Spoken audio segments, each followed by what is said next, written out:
welcome to Behind the Build. I am your host, Jonathan Jacobs, and I will introduce today's guest in just a moment. I just want to say to make sure that if you are listening to this on Apple, Spotify, YouTube, iHeartRadio, wherever you're listening, if there's a rating system, please give us the highest rating that you can. It will just help with exposure. You can also follow us on Behind the Build on Instagram to see the beautiful work of the participants that join me on the podcast create and have built. So please make sure you do take a follow on Instagram. I'm going to tell you about some of our curated podcast partners. Two companies, starting with Kaplan's Appliances, a company that's an establishment in Toronto. Currently in their third generation as a family-owned and operated business. I was thinking about my own renovation, and when I was going through the planning phases of the reno, we were talking through what types of appliances we were going to want. So I brought my wife Wendy out with me, and we go and meet with our rep at the showroom. And the showroom is not like your traditional, just large-scale industrial space. It's a curated special space. Why? Because they've got individual zones for different manufacturers, so you can walk in and understand the different products from the different suppliers. It's a space that really, it speaks to the industry. So before you even have a client, they work with you in understanding what you're looking for. What type of experience do you want your clientele to have? Because everyone's got their own individual requirements. So when you walk in, you feel that. You feel like this is a space curated for your clientele, and it's specific to you as a designer, an architect, even as a builder. So with that in mind, I bring my wife there, we walk through, we do this amazing walkthrough, and then we get this demo where they have two chefs in-house, and they prepare an amazing meal. And you get an understanding of what it's like, not only just to have a meal prepared on what you're eventually going to buy, but to really make you feel special.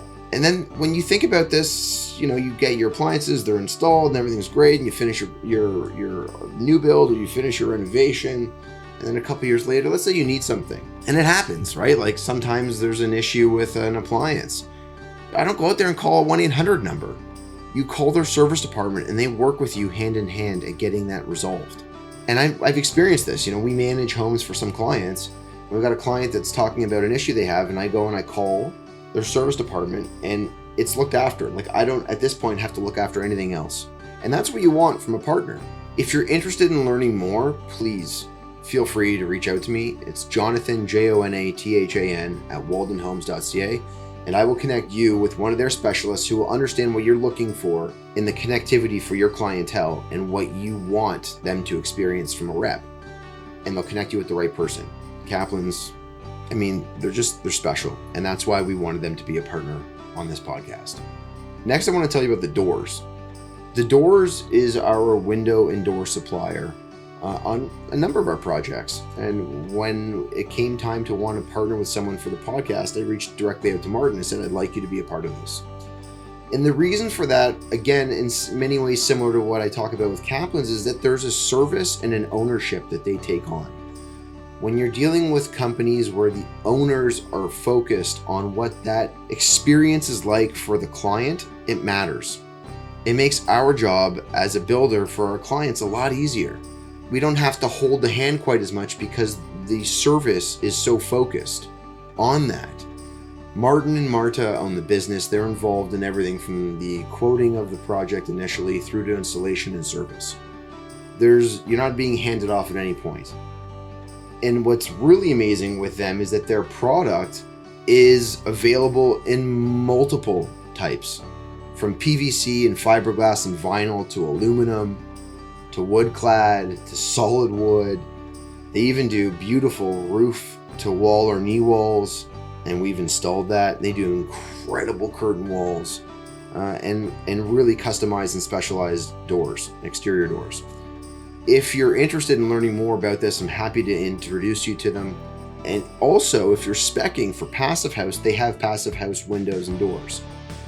Happy to connect you with Martin. My email address is jonathan at waldenhomes.ca. That's Jonathan at waldenhomes.ca. Now, let's go back to the podcast.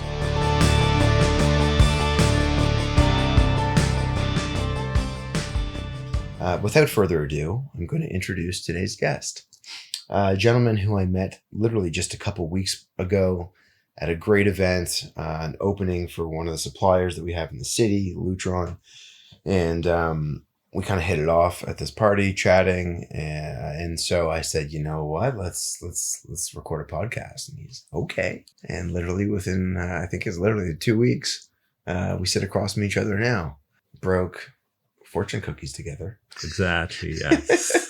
So without further ado, today's guest is Judah Mulalu from Ten-2-Four Architecture. That's Judah. us. Yes, that's me. Thank you so very much, and thanks for having me here. Of course. It's an absolute pleasure, and I echo the sentiments. It was great meeting you at the Lutron event, and the ways of the universe. I mean, the energy has just been like absolutely fantastic, and chuffed to be here. Well, it's, we do I've talked a lot about one of the main purposes of what this podcast is supposed to bring forward. But I do also think that one of the beauties of what this podcast has done for, I don't know if I will say it maybe for the industry, but I'll say at least for myself, it has really allowed me to connect with people. And that is like one of my greatest loves of life, is to get to know people, because when you surround yourself with good people, generally you end up having a very fulfilled life. So, to your point, meeting you, you had a great energy too. And so I'm happy we get to do this, because I'll just say this. If you've been on this podcast and we've recorded live, the chances are you've been to my house. We've had lunch together. We've had an opportunity to kind of get to know each other just ever so slightly over the course of that meal, or if we knew each other, it was just to further that knowledge. And as Judah was telling me about some of his history, I was like, wait, stop. I want to hear it fresh when we record. That is true. I echo the sentiments of everything you just said, because, being surrounded by good people is peace. Yeah. You don't edit what you think. You don't edit what you say. It just flows. Right. Yeah. And, I've always been of the conviction that, the universe has this way of just plugging in the right people into, the realm of your, experience. And, and it's an enriching experience always to come across people that, have more positives than negatives. Right. And it's all about, like, I think everybody has a signature, an energy signature. Right. And, when it overlaps and intersects with yours, and, you just have just inherent comfort, even though we've just met. It's like I've known you forever, and it's a beautiful thing. Yeah. Yeah. All right. Well, let's get into it. I was going to say, let's have everyone get to know you a little bit. So one of the main things I always want to start off with is the enriched history of what made you who you are now. And so understanding, where do you start, and where has life taken you? At what stage of your life did you get inspired to think that you want to become something with creativity, and then, honing in on that craft and skill, and you're now an architect. So yes, and I'm now an architect. Let's go back in the timeline. The most improbable trajectory ever, I think, but subjectively speaking, of course.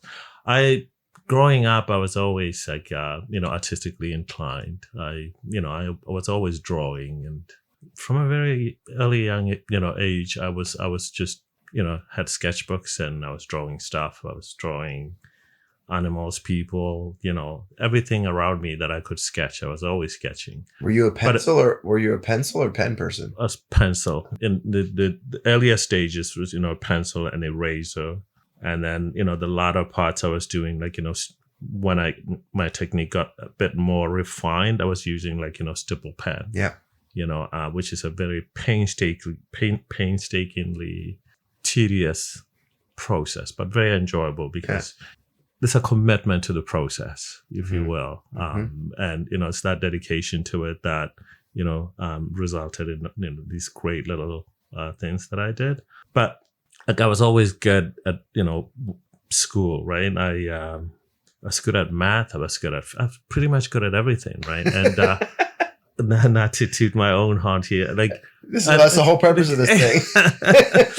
But like, you know, This is the horn. Just an intuitive understanding of things, you know, Yeah. growing up, and it made school very easy for me, right?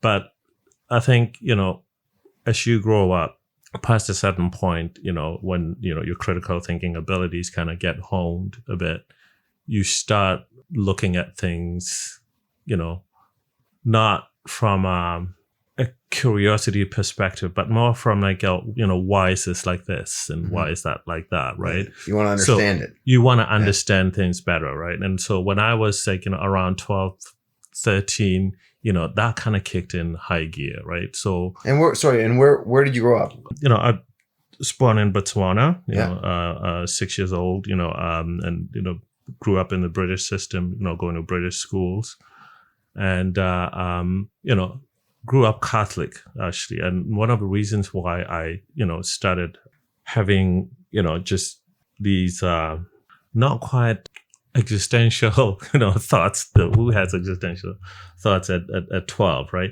But more like, why am I doing things, right? Because it was like, oh, you know, Sundays you got to go to church, you know, you got to go to Catholic school, you got to do this. It was very prescriptive. Yeah.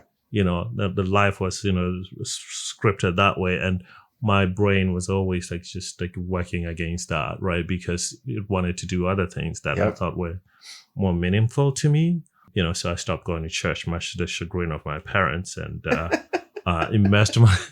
immersed myself in just books. I was just reading voraciously everything that I could get my hands, you know, on. And, you know, just coming back, and I was writing as well. I've always been writing things. Like now I write poetry, and, you know, like I have like anecdotal things that I wrote of my kids growing up, which hopefully, you know, one day I'm going to compile into like a surprise book for them. Yeah. Yeah. So I was always doing, you know, like all these creative things, but not in a channel that would have led me to where I am now. And, you know, by all accounts, I was supposed to be, according to my parents, you know, a doctor. Right. But I'm extremely squeamish. So in biology class, when we were dissecting frogs, I was like, you know, throwing up, and I was like, no, I'm not doing this. Right. You know, for those that are squeamish, the barf bag is over here. Exactly. Right. So, but still, you know, sort of pursued, you know, the sciences, and I went into, you know, first and second year university doing physics and all these other things, and calculus, and serendipitously, I met, again, you know, the ways of the universe, as I keep saying, I met this Bulgarian architect. His name was Mihailov. And, you know, and I always used to carry my little sketchbooks with me because I was sketching everywhere, right? And, you know, and he saw my sketches, and he's like, hey, you should come to my office, right? By then I was in second year university, and I was in between semesters. And so I went to his office, and, you know, looked around, and there were all these people at drafting tables doing things. And, you know, he literally sat me at a drafting table and like just literally gave me my first drafting lesson. And, you know, he looked at what, you know, the few lines that I had drawn there, and he said, this is your calling. You're a natural at this. And he kind of flattered me. He said, you're better than these other guys that have been here forever, right? And were you in second year of architecture school? No. Second year of sciences. Of sciences. Yeah. Second year of sciences, right? Yeah. And he's like, you know, come work here for the summer, right? Like that, talk about like a, you know, a tangent. You know, there it was, right? And the more time I mean, he literally took me under his wing. You know, he was just this beautiful, amazing man. And where? This was actually in Botswana. In Botswana, right? You know, okay. after we'd gone back, and he was a chief architect. Like, you know, they have this thing where like expatriates come and take on these, like, you know, sort of like prestigious jobs because nobody else can do them. Right? Yep. You know, just local resources and things. So Mihail was chief architect. They come on like, you know, for 8-year contract. I think it was like a renewable 4-year contract. Mm-hmm. So I met him just, you know, at the end of his contract. He had, I think, about another year or so. And so, you know, I spent 2.5 months, 3 months being in the office, learned basic drafting and just, you know, basic principles. And he, you know, he said to me, well, There's Canadian International, Development Agency scholarships for architecture. You should look into it. And here I am. That's how the whole thing started. Crazy. Yeah. Like just So did you literally just stop do it like in second year? Yeah. I did. You called it. I just called it. Yeah. I just called it because, like whose path am I following? Yeah, I was disgruntled with the whole thing. I mean, I was good at. I mean, I still am good at sciences and math and all of that stuff. And a lot of it is applicable to architecture, actually, in an odd sort of way. Sort of, closing the loop on, the trajectory of things and the universe putting you in the right places. Yeah. So, I applied and got accepted to a university in Frankfurt in Germany. So, went to, Frankfurt only to find out that I had to study German for 2 years before I could actually start, the architecture. Crazy. Course. And I was like, no, I can't do that. I can't do that. You don't. So had you moved there at this point? Yes. Flew to Frankfurt and, and like had to just literally, I was like devastated because, you're young, and none of it made sense. And you're in this foreign country and, you don't speak the language and you're being told in order to, study something, you have to take, it's like, it's impossible, right? Go learn a language in 2 years. Yeah. So who learns a language in 2 years and then goes to university based on that, right? So I was in the middle of that despondency, again, like serendipitously, I got a letter from Ryerson saying I'd been accepted into the architectural technology program, which, admittedly back then I didn't know it was not a professional degree, but it was an opportunity nonetheless. So, I came to, initially we were, it's a whole bunch of other international students, right? That came through the CEDA program, the Canadian International Development Agency program, and we were in Montreal for a few weeks, and then in Ottawa, and then came to Toronto. Yep. Right. A host family in Scarborough took me in, and just fantastic people. And then, I ended up in residence. It was not really residence. Neil Weisig at Gerard and Church there. It's like a student housing basically. Mm-hmm. Yeah, roomed with 5 other people. It was like it's absolute nightmare because I like my peace and quiet. But hey, it's a rite of passage, right? That's one of the things you said when you walked into the office. You're like, it's quiet in here. Yeah, I love peace and quiet. Yeah, so started going to Ryerson, and it's architecture. School is exacting at best. You spend a lot of time just in the studio. Mm-hmm. It is extremely demanding, but you meet people and you make good friendships, and they sustain you because you need them. You absolutely need them, because at times when you're waning and then you commiserate with somebody else, and it fuels you up, and and then you meet that deadline and you sleep for 2 days and all is good again, right? It's crazy how fresh that is in the mind, and how long ago it was, right? Yeah, it's indelibly etched in in your head, architectural training. And not to move away from it too much, but I will just say this: I was just talking to someone a couple days ago, and I was trying to, because we were talking about school, and I was saying to myself, I'm like, what was my desk set up? Like, where are my speakers? And what was on my desk when I was in university? And I started to try to visualize how I worked at that desk at that time. Because unless you take a picture of the way you worked, it's like you can forget, what pictures did you have up? What things helped get you through those really challenging moments when you were working on a deadline? Yeah. Well, for me, one of the constants, there was a program on Charm FM, which started at 10 p.m. called Lights Out. Mm-hmm. And they played, electronic. Well, it was not electronic, because back then there wasn't that genre necessarily.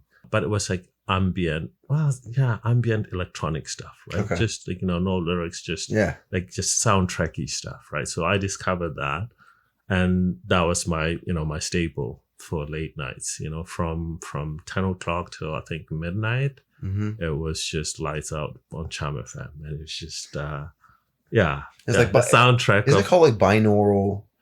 There's a term for it. I actually just came across it on Spotify. Uh-huh. I got to look it up because there's a name for this in what you're describing. Uh-huh. I apologize. Not the SMR stuff, right? Which is like the textural.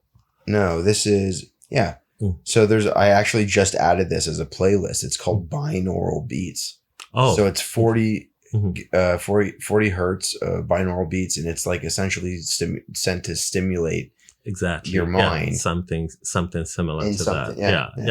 It's just ambient, soundscapes that just resonated so well with me. And to this day, that's like really what I listen to, variations of that with EDM, which kind of deviates because it's like higher beats and things like that. But yeah.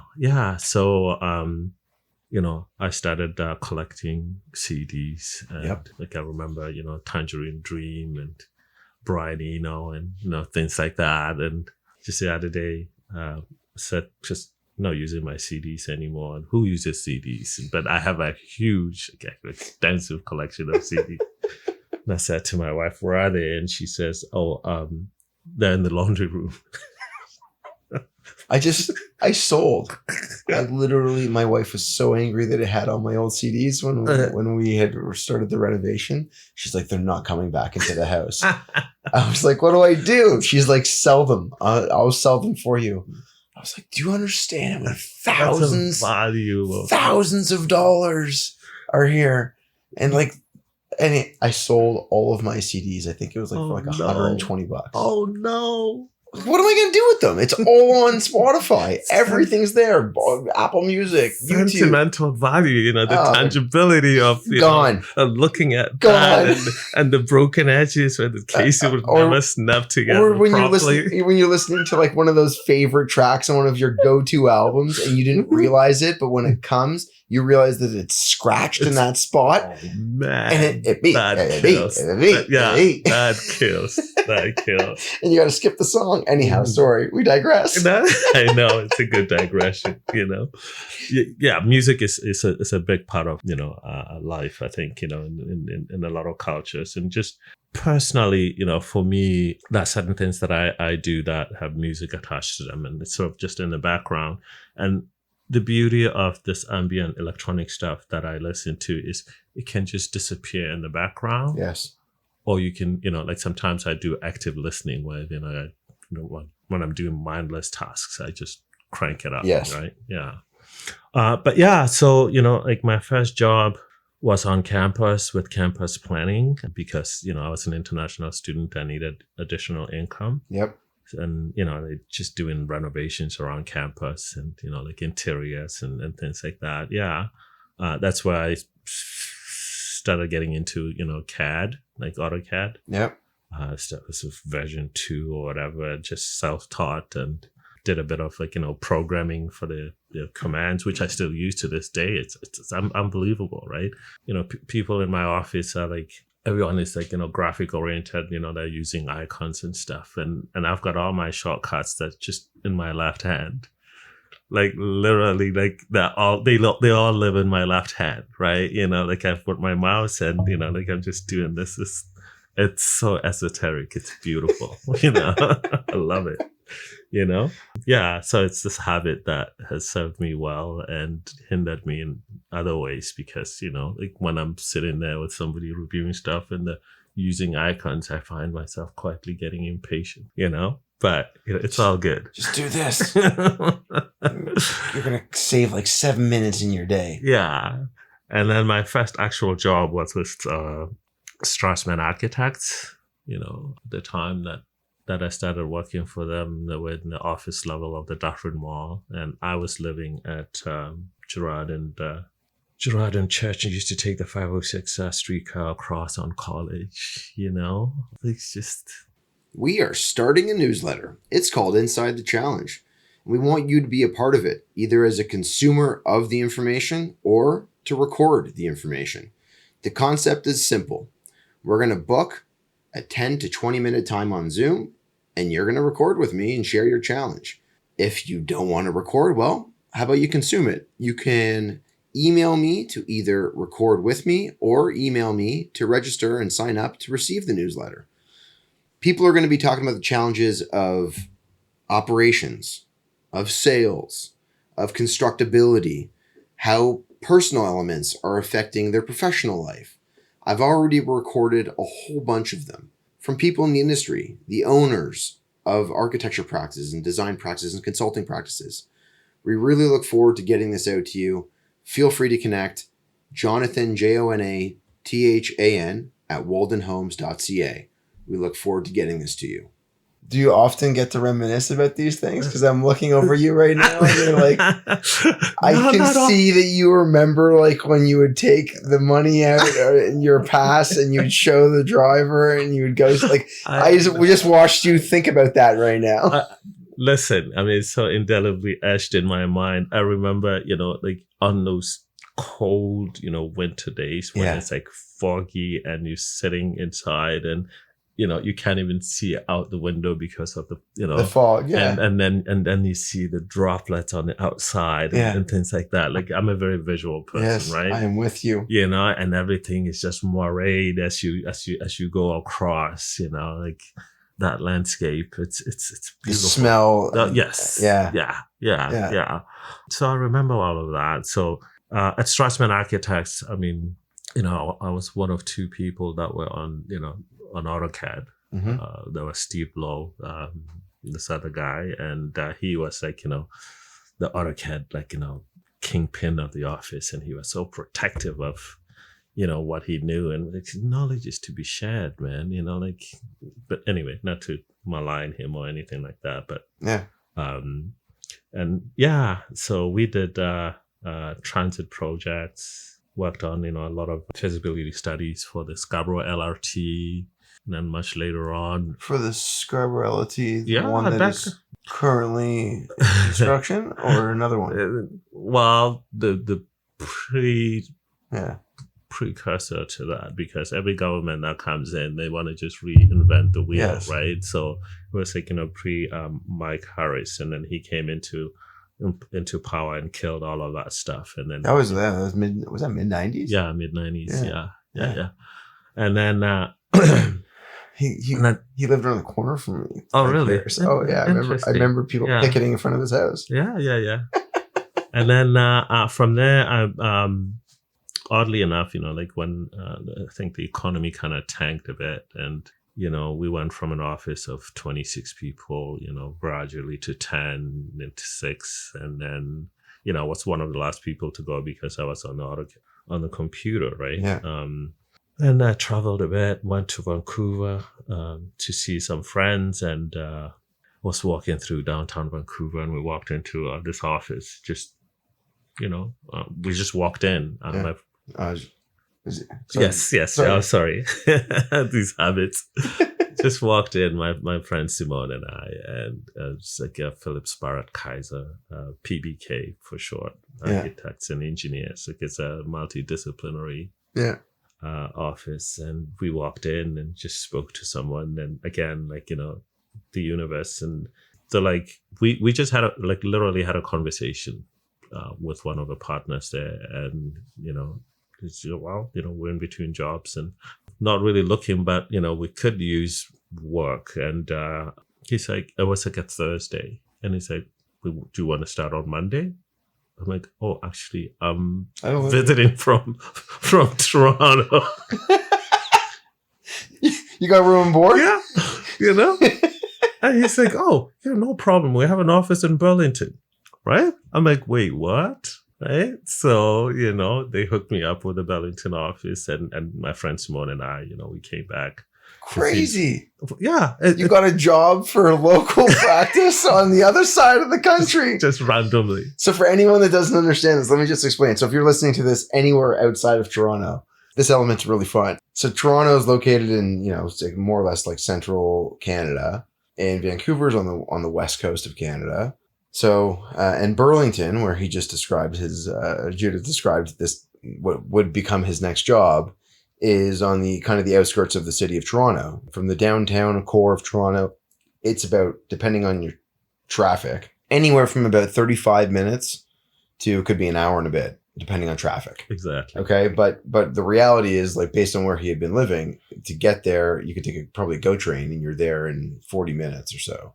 45 minutes, 45 minutes to an hour, something like that. Minutes, yeah. So, but you leave the city, you go across the prairies, you start to hit the Rockies when you get towards Alberta, and then you're in Vancouver, and you're on the West Coast, the ocean's there, and you have a job interview, and then all of a sudden you fly back to Toronto. It wasn't even a job interview. Without knowing there was a job interview, right?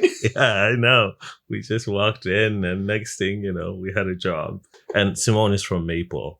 His parents live in Maple. Yeah, which is north of the city of Toronto. Which is just north of the city of Toronto. But we were in the same architecture program at Ryerson, so that's how. I mean, he's a good friend to this day, and we reminisce about these things and we laugh. We used to carpool. We would meet at the time. We'd meet at Finch and 400 there, and drive down together at 7 a.m. Yeah, it's good times. Crazy, man. Yeah, and then of course we did that. We actually worked on what is now Sheppard West Station. Yeah. Yeah, the transit station. Dick Stevens did the upper part, and we PBK did the lower platform areas there. So we worked on that, and we used to go down the tunnels. The first train that went into the station. We were there, and it's just like the subterranean factor of that is a pretty cool factor. Yeah, right? and now you walk through it, and it feels time is just, I don't know, not compressed necessarily, but like you can reach back and just in your mind and sort of just see where you were then, and then you look around and everything is so different, right? Mm-hmm. So it's this concept of time sometimes is on the mind it's strange, right? Because when you look at it back then, like the whole environment and how everything around there has changed, but a lot of it still remains the same. Mm-hmm. Right? So my mind can't make that leap into these incremental changes over time. But and then Stephen Spurge's Architects, I was there for quite a while, but I took a leave of absence in between that to go do my master's in Halifax at Dalhousie, which was interesting experience. Initially, I wanted to go to U of T, but they wouldn't give me credit for all the 4 years that I did at Rice. They wanted me to go, start in second year. I'm like, I'm not doing that. Yeah. So I went across. We're gonna need more tuition from you. Yes, exactly, right. I went to Halifax and sort of got into the last semester of the Bachelor of Environmental Design Studies program. So did 4 months of that, got that degree, and then went into the 2 years of my master's, And between that, work terms, I went to, Madrid, Spain. That's where I was mostly based, and, traveled around Spain quite a bit. I do have a question about the Dal experience. Mm-hmm. I didn't ask you this when we had lunch. Were there other contemporaries that you now know practicing in the city that were a part of your year when you were there? Not in the city, but okay. the one guy who's really exploded is Omar Gandhi. Yeah, he's done extremely well. Yeah. But he was a prodigy. Well, he was a protege of Brian McKay Lyons. Yeah. When I got there, he'd already been working in his office for quite a while, and he's done really well for himself. So he's the only guy that I know that has his own practice. Other people ended up in different kinds of other careers with developers and things like that. There's development managers and things like that, and other people are associates at other offices. Okay. Mm-hmm. The Dal experience was quite interesting. Coming from like highly technical, program that Ryerson was, the balance I think that I got from Dal was, just not just in theory and history of architecture, but more when you extrapolate, things into like, the anthropological aspect of architecture, and then you have like an awareness of how and why you do things. Yeah, to me, right now, it sounds like you're talking about it the way that Brian largely sees architecture. Because my conversation with him, it's a lot about the history and the land. Exactly. And the impact of what you're creating to the land and how it's experienced. Yeah. So that contextual reference to things and what spaces mean for people, that resonates very much with me to this day. We don't go into projects with this idea that this function and program and we have to address that. We look beyond that, right? Like what does it mean? And even just for single residential family stuff, right? You extrapolate that understanding into, okay, how are these people going to live in this place? What is it going to mean to them? How do we infuse like all these additional added, sort of things that we always do inevitably in terms of how we craft the spaces?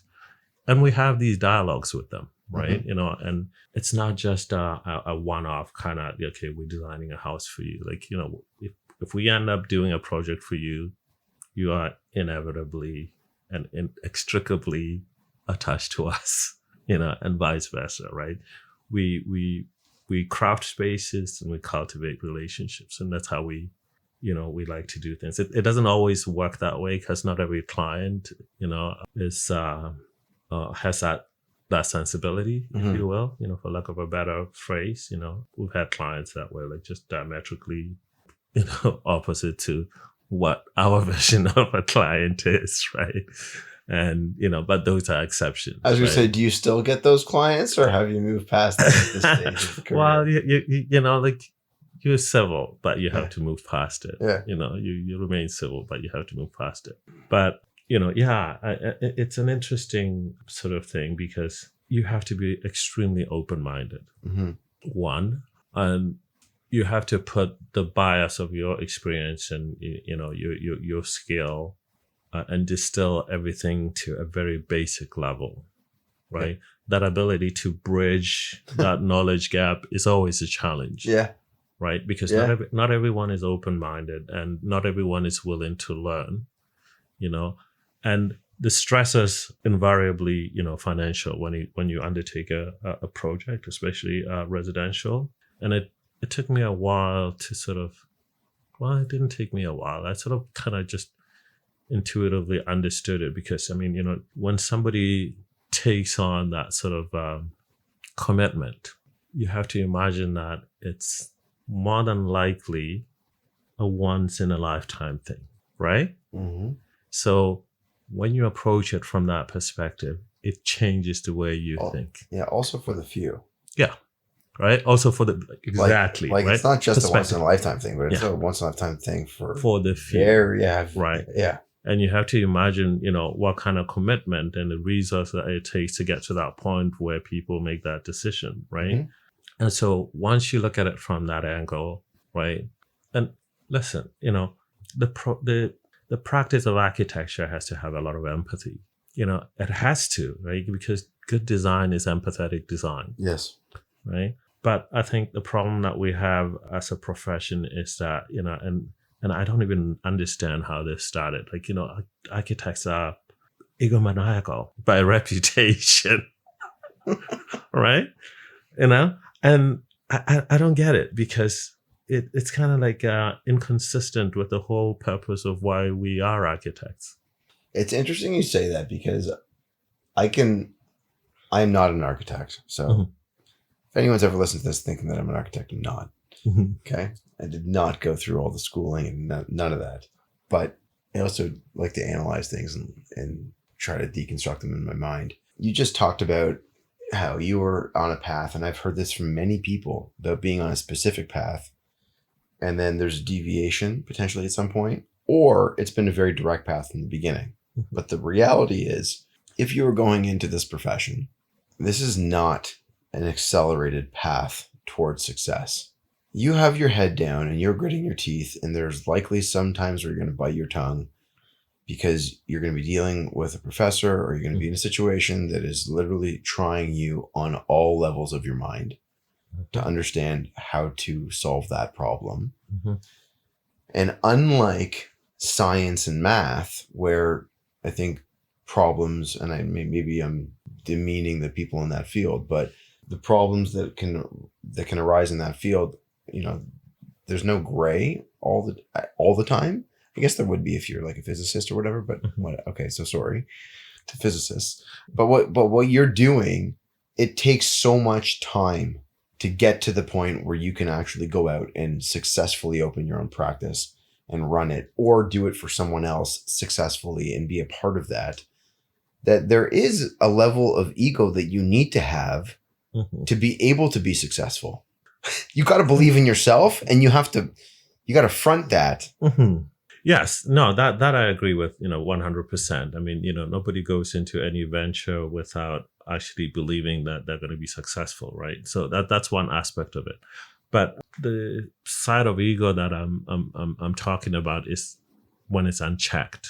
Ego is good, except when it's unchecked. Yeah. When it's unchecked, it becomes impervious to, like dialogue. It becomes impervious to, collaboration. It's like, I'll do it because I'm the architect.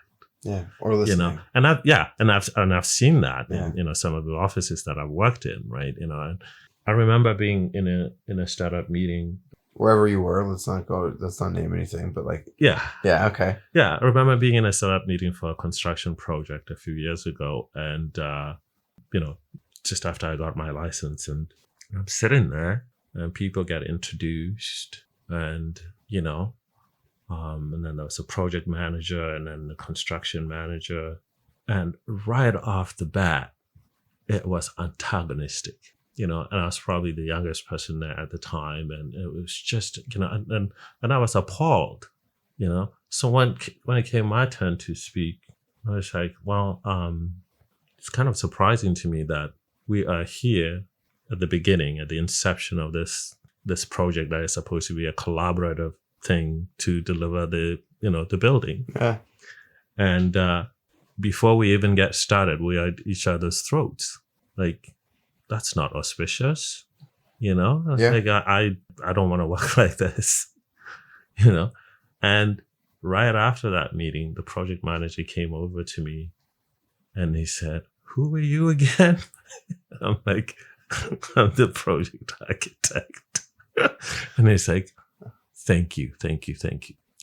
This is how we want to start. Yeah. And to this day, he's a very, very good friend. Right. And that's what we want to cultivate, with everything that we do. Because yes, issues come up, problems come up, as you know. Yeah. That's inevitable. It's how you deal with them, and what the intent is, like what the focus is. Like, I'm not interested in people that that wasn't my purview, that wasn't in my scope of work, or somebody else was responsible for this. Just pass it in the buck. It's like, you got to own things. Totally.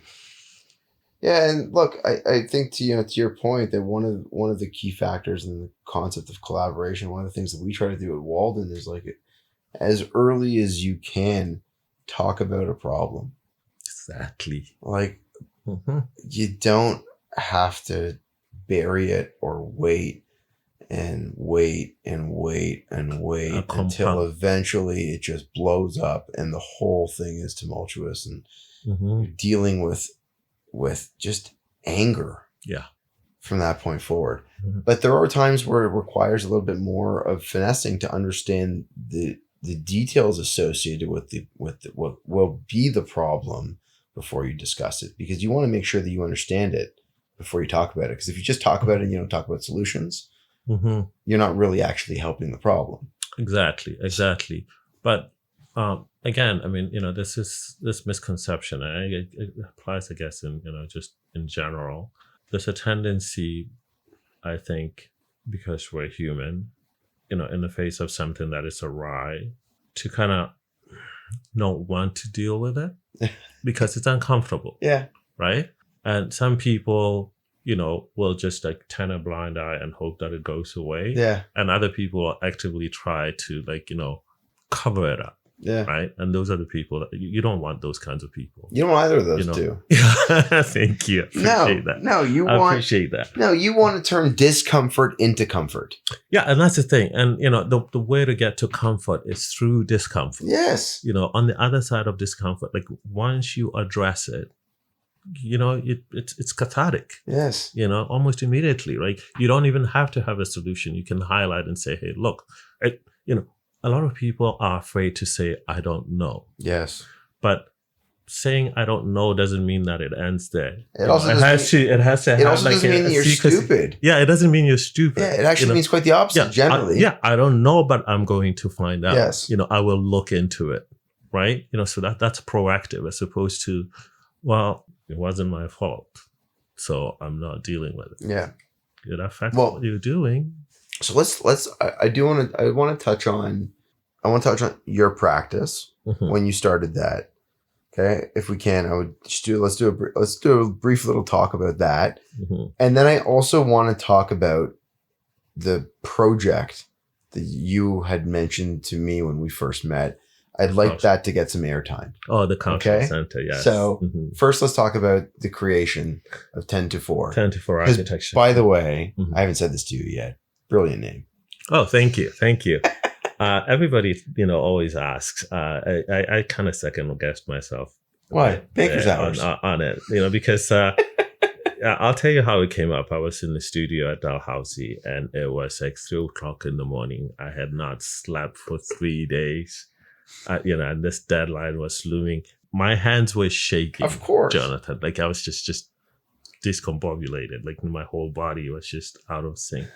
And I remember having this thought: if I ever get my own practice, I'm just gonna work from 10 till. That's the genesis of this whole thing, Really. At 3:00 in the morning.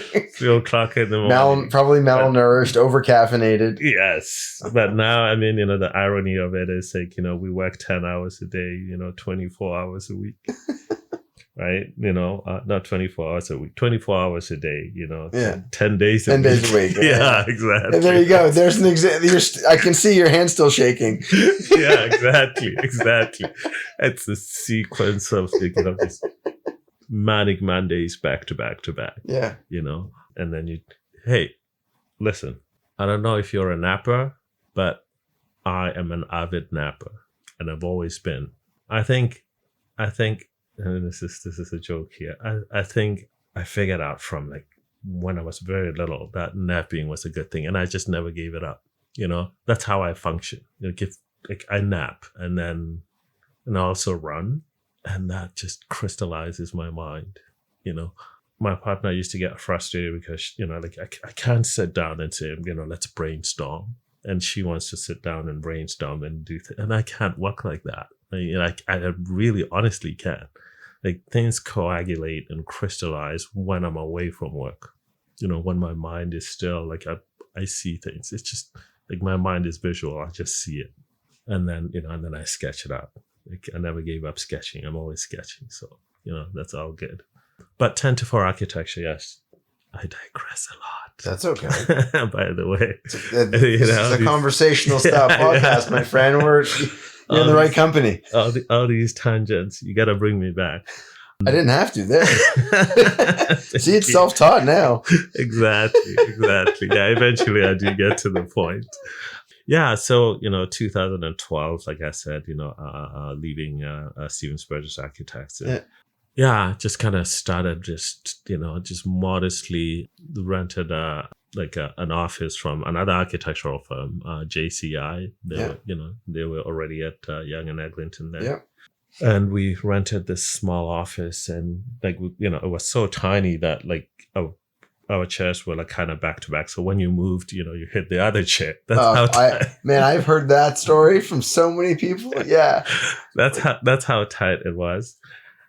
And then, as resource became, more available, like within the same office, they had a slightly bigger office, right? So we moved into that, and there was a little bit of, breathing room, 6-8 feet apart, as opposed to 6 inches apart.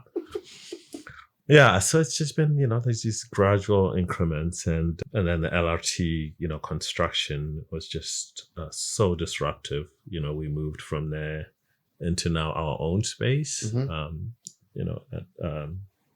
Sudan and Young. Yep.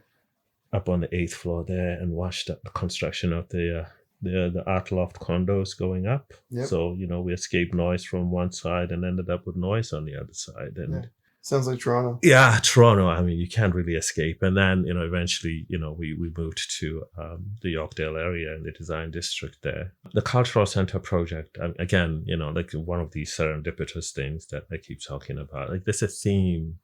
I kind of feel like I'm just part of in my existence, and stuff just happens.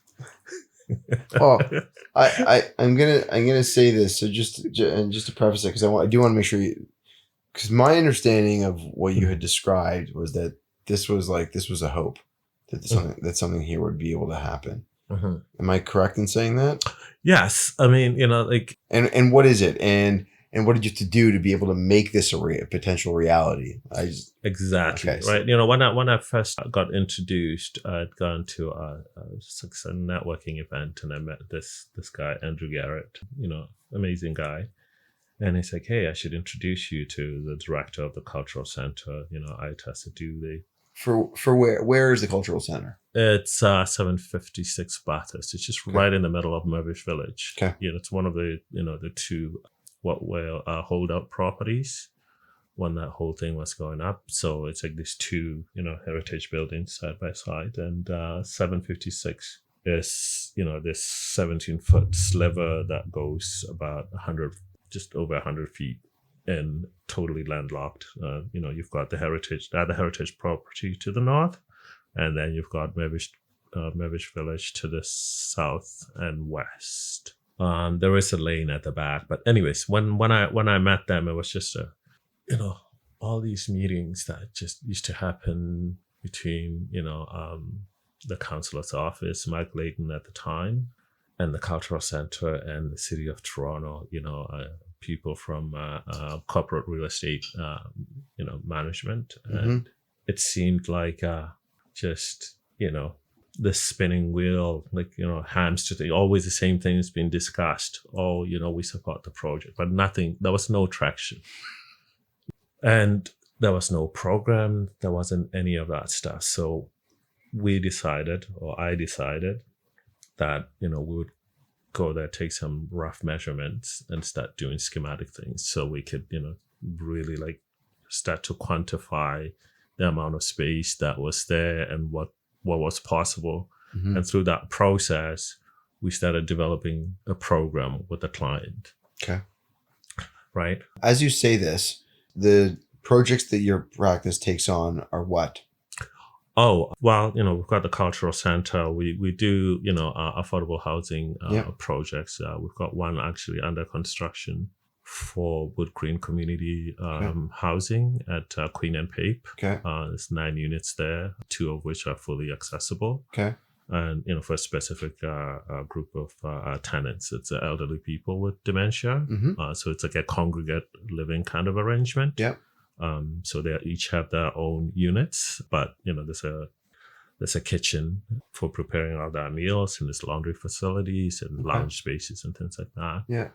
And then we're also working with Madison Community Services. We have 2 projects that are, one is going through, just went through Committee of Adjustment where, we were refused, believe it or not. So we're looking at another avenue to kind of, go around that process. Yeah, just NIMBYism, really, I think it is exactly what it is. So and do you also do single family housing? Absolutely. We do single family housing. Okay. We just completed a house in Rosedale, 35 Roxborough Street East there. It was, it's all heritage district, right? Yep. And we're doing another one at 154 Roxborough. Okay, so it's a wide array of projects that you take on. Yes, we do, And how many people are at the practice? There's 4 of us. Okay. In the office. We're a small practice. Fair, but a wide range of varying degrees of complexity. Yes. And style. When we've got some hospitality stuff. Okay. Okay. You know, So let's go back to this. I apologize. I just wanted to get some framework for this. So okay, so you start to do some schematic design for the cultural center. Yes, and through that, we help them develop a program, and once you quantify things, then we can start looking at budgets and things, and then started helping them with applications for 2 federal programs. One is Canada Cultural Spaces Fund, which actually the first 3 years of this, mind you, was just pro bono work on our part, right? Just go into all these meetings. It's something that you really saw value in, and you wanted to invest your time in. I could see the and the need for it, more importantly, because the cultural center is a nonprofit organization. They didn't necessarily have the funds to pay for the feasibility study, which it was, right?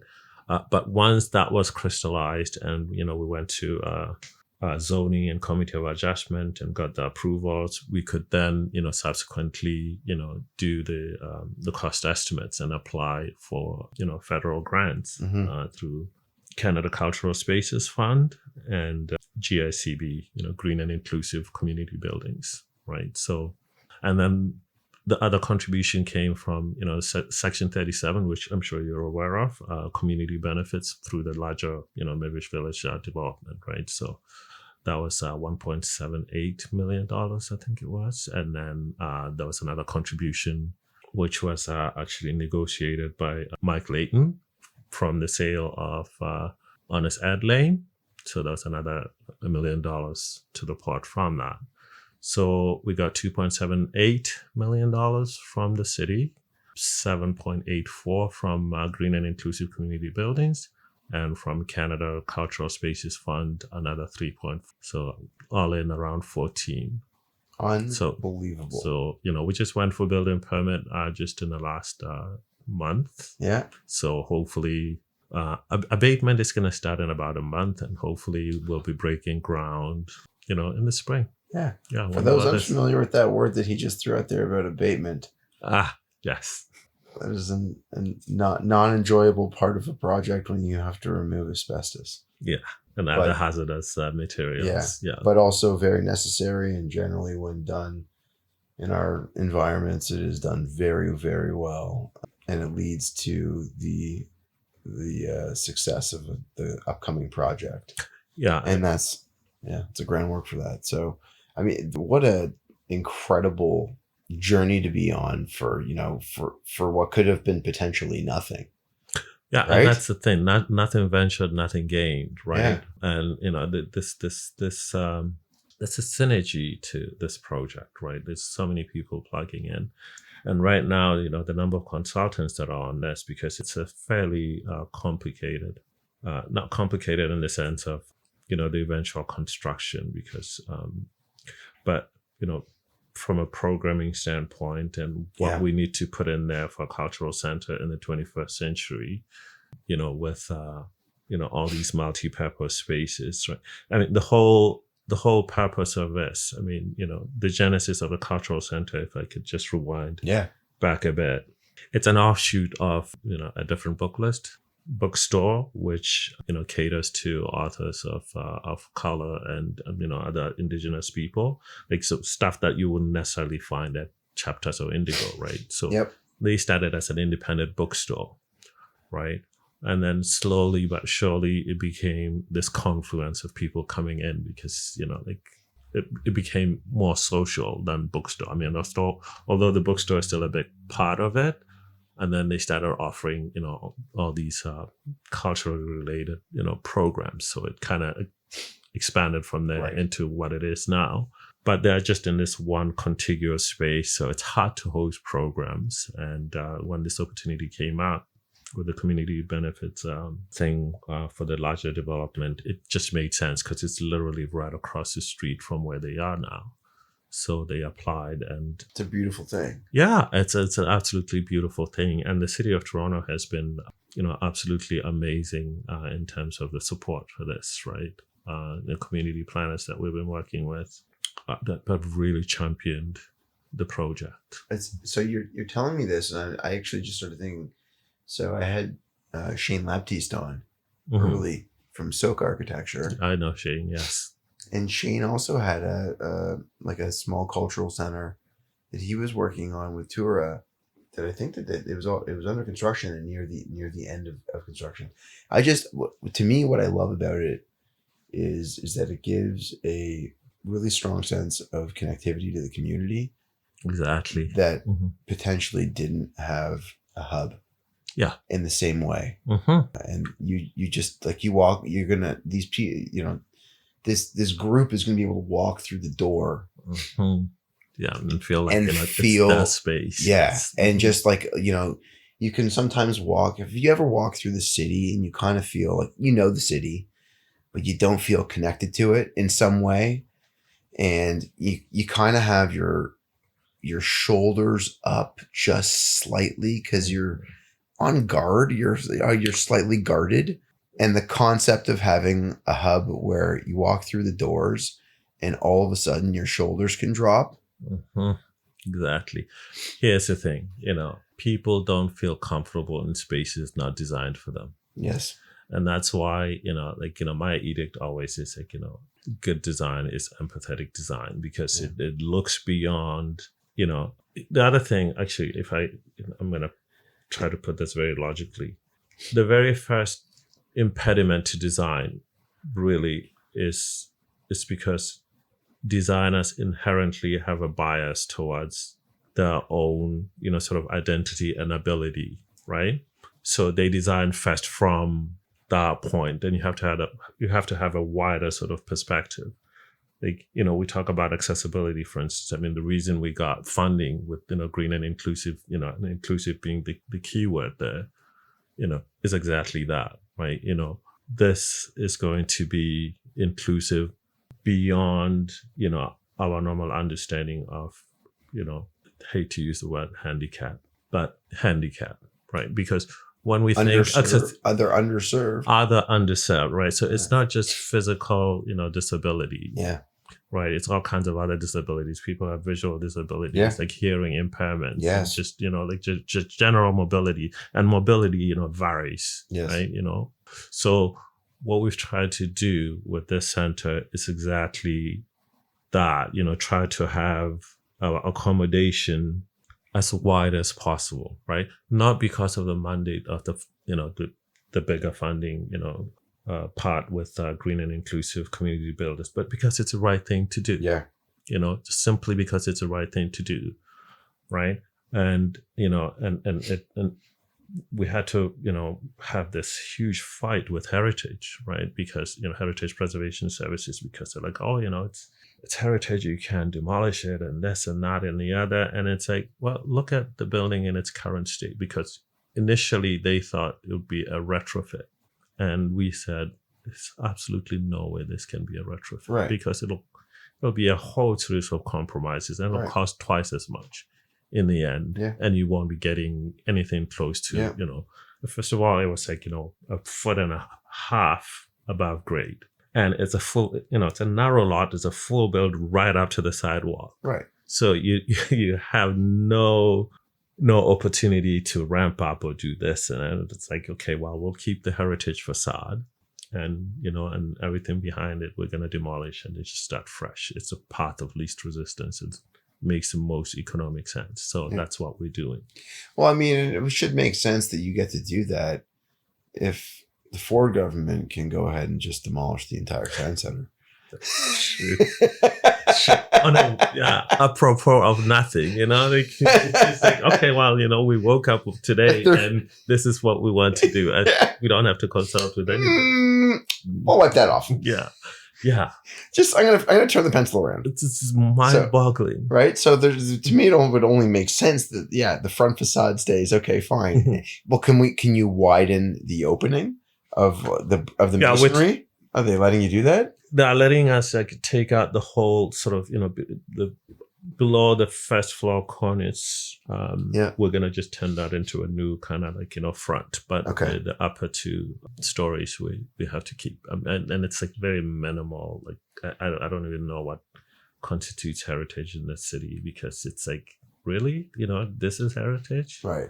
And then but we can't get around it. So we have to. What's funny is like if you work with really good masons, you can turn a brand new build into something that looked like it has been there since the 1600s, since before the other buildings that are there now. I know, without the exceedingly, ridiculous expense. Yes.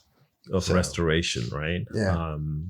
Yeah. So we have to do, retention and all of it. Actually, initially, because, logistically, access is a challenge to that side. We've got the streetcar.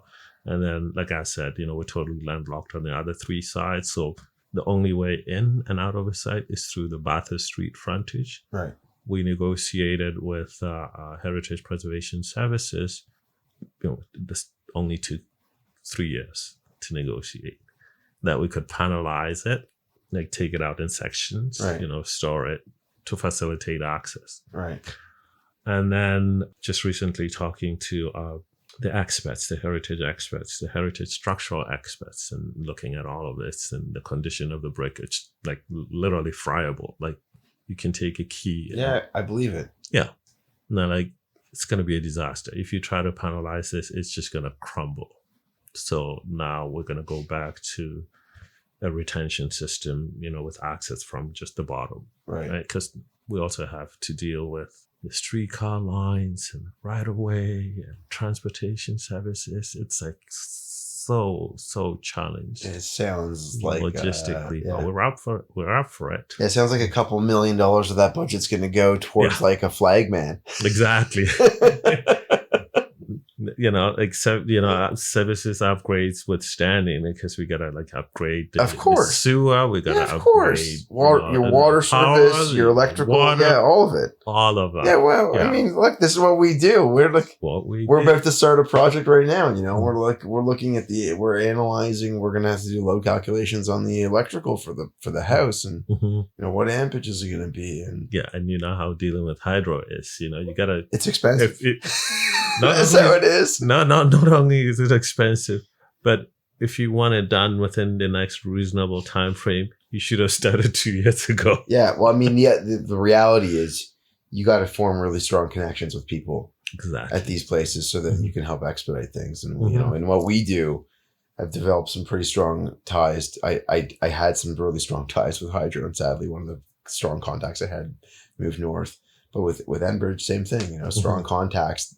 They will expedite things. You got to leverage those, when you know them. Mm-hmm. Yeah. So, Judah, I have to tell you, I have been very thankful to have met you and to have brought you in and to have had this conversation, to learn about how much of an open mind you have had throughout the course of your life to be able to allow these small interactions to turn into such larger components of what your life has become, because it takes an open mind and to park the ego at the door to be able to see opportunity what's in front of you.